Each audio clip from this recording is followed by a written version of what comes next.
osunga famille na yo osunga bana na yo wana. Ce n'est pas oyo to monde lelo on a ba foyer et que papa za na mbongo mais azo ke de repartager azo bima de papa et puis ça biso passe na beta lisolo ponga mo pe na kuta dana likamuka moko pe na ba réseaux sociaux. Attends, merci à toi pour ça en zambété. Bah on met la ba turbo ba tchango na kati ya mulanga coca. Turbo gaz et coca mo full ebele boy. Coca yoka full. Money. Donc cash money. Chacha. Nzambe. Chacha. D'accord, comment Aux gens qui s'abonner pour aux informations, aux gens pour la réalité ya vite ne ba jouer ne ba artiste ba ne ba mona bonka kana na télé métal que fina bon ne ba ya et tout le temps il dit que petit na pression côté voilà que l'homme de chef.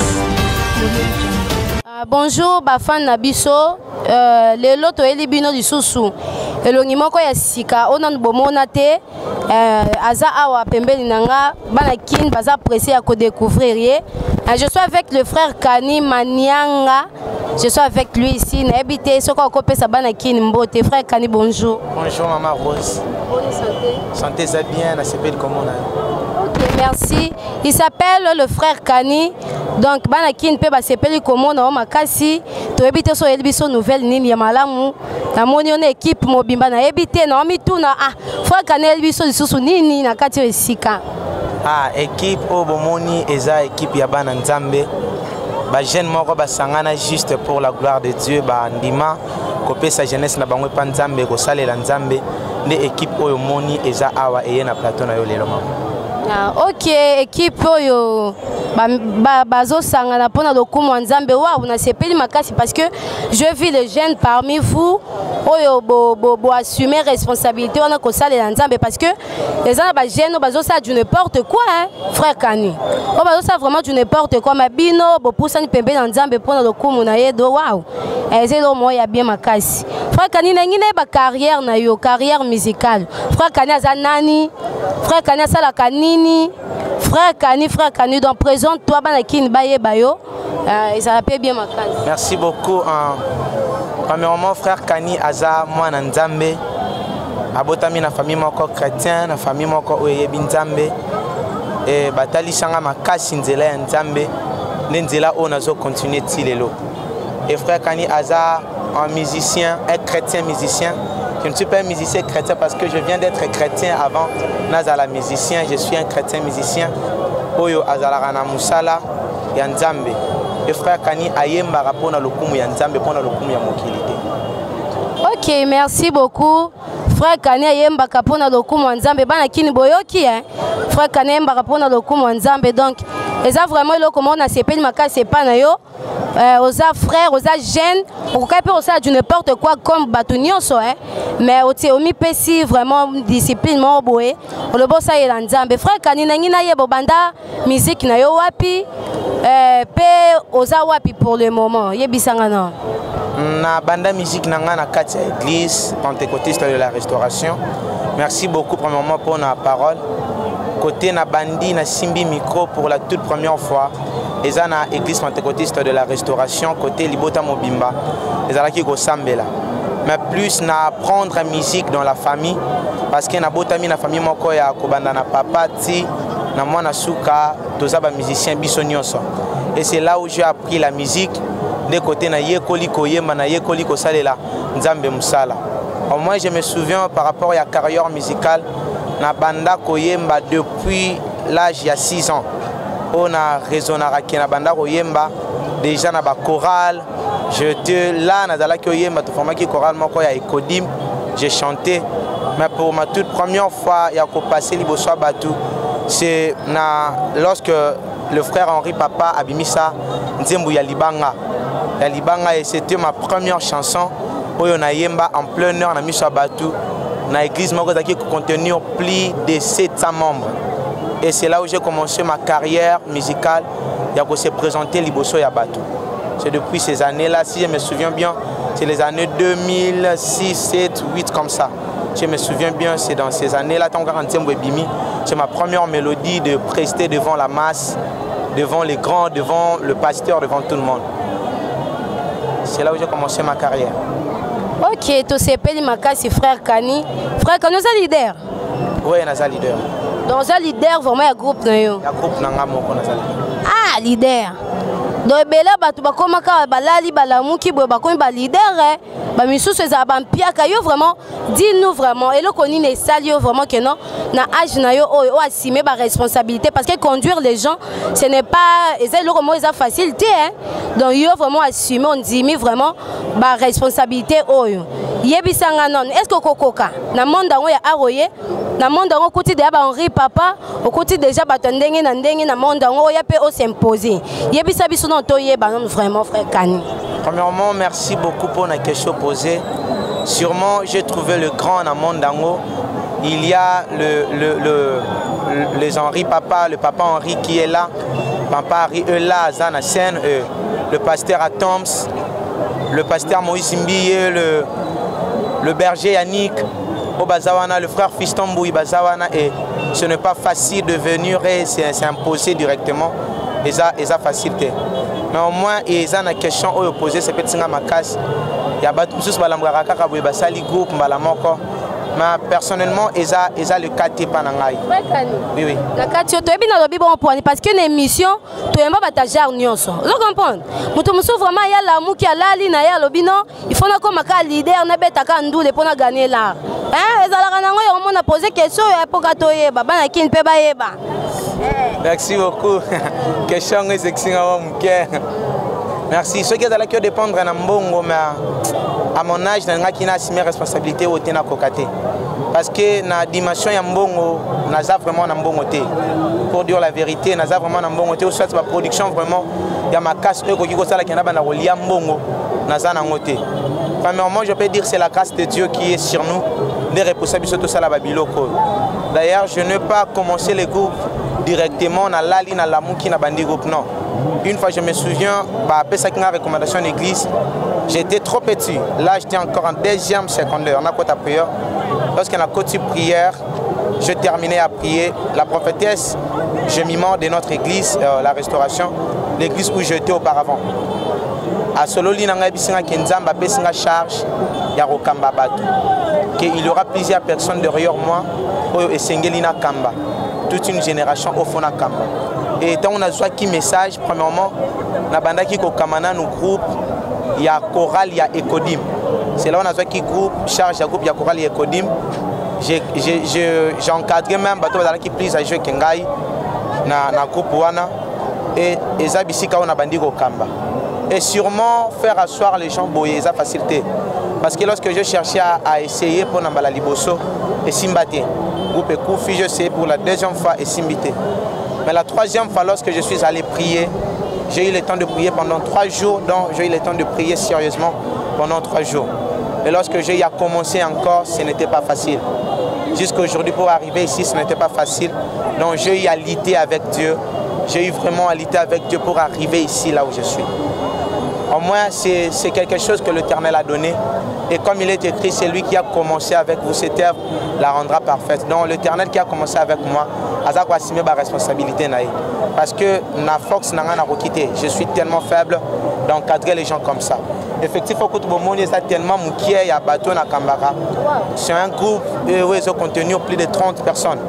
Au moins, justement pour faire le mission, parce que nous avons préparé déjà pour la signaler.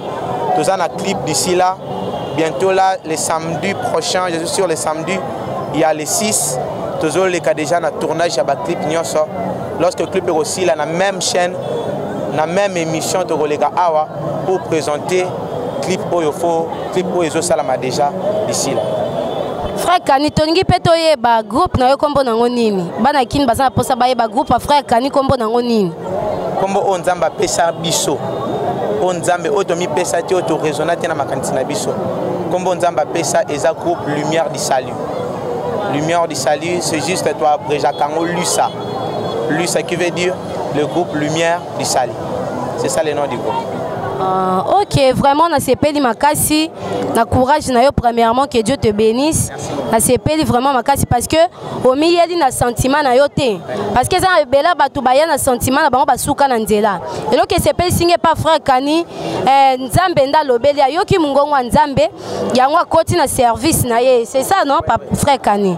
Donc na sepeli makasi, olobi d'ici la clip vous a déjà disponible, oui. D'ici la clip déjà il y a chanson, il y a liboso parce que ça album Mobimba Tozo Sala qui peut contenir au moins 6 chants dans 4 albums.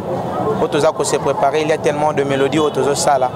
D'ici là et le samedi prochain il y a les 6 de Tozo Sala réalisation ma camion sera. Tout a déjà ba tournage, ba clip.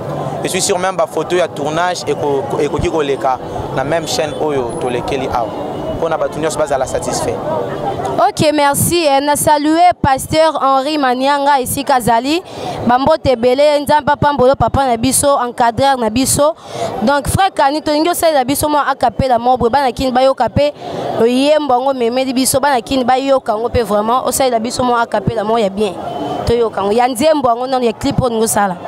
Ok, c'est bon, ça dérange pas.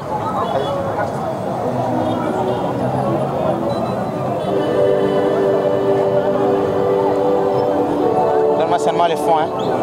C'est bon.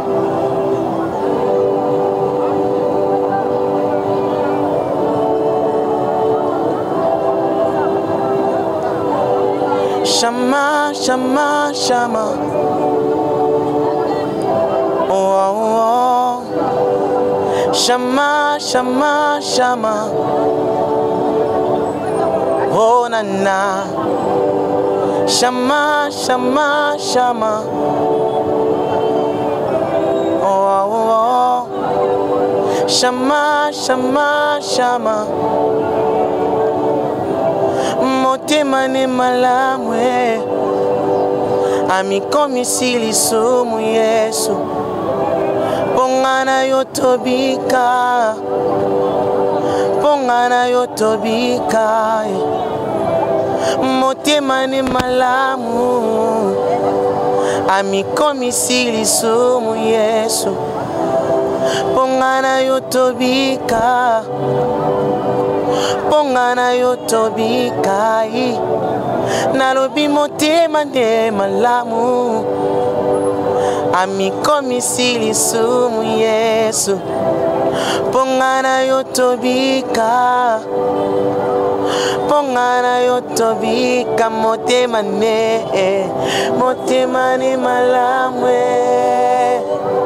Ami komisili sumu Yesu. Pongana yotobika. Pongana yotobika motema ne malamwe. Ami komisili sumu Yesu. Pongana yotobika. Pongana yotobika. Il y a une partie que j'aime beaucoup dire, c'est cette partie que je vais chanter. J'aime beaucoup le dire parce que et renouveler encore l'amour de Dieu dans mon cœur. J'aime chanter ça. Dans des moments les plus difficiles, baloba nanga na lukanzambe. Nzambe uya bomoy. Pour situation ya vie nanga échanger.